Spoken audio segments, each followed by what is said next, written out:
Welcome to Penrose Learning, where we make understanding easy. In this video, I will explain how to study anatomy books. First, choose a textbook that aligns with your learning style, whether it's heavily illustrated or more text-based. Next, take time to understand its layout, paying attention to how chapters are organized and where key diagrams are located. Always begin by getting a general overview of each chapter before you dive into the intricate details. This approach helps build a strong foundational understanding. Don't just passively read, engage with the material. Actively highlight key terms and jot down your own notes or questions in the margins. This interaction helps solidify concepts.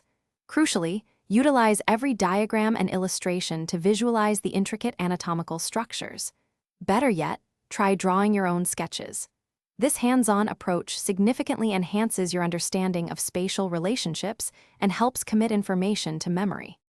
Memorizing anatomy requires strategic techniques.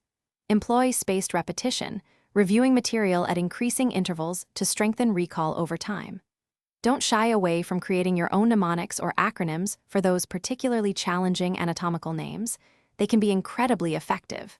Finally, consistently test your knowledge with practice questions and quizzes. This active recall is one of the most powerful ways to ensure information sticks. To truly master anatomy, apply what you learn. Try to connect anatomical concepts to clinical scenarios. Understanding their relevance makes them more memorable.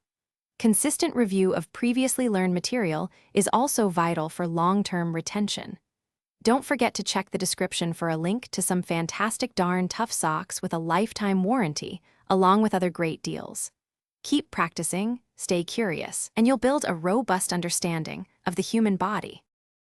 Thanks for watching. If this was helpful, leave a like and consider subscribing. See you next time.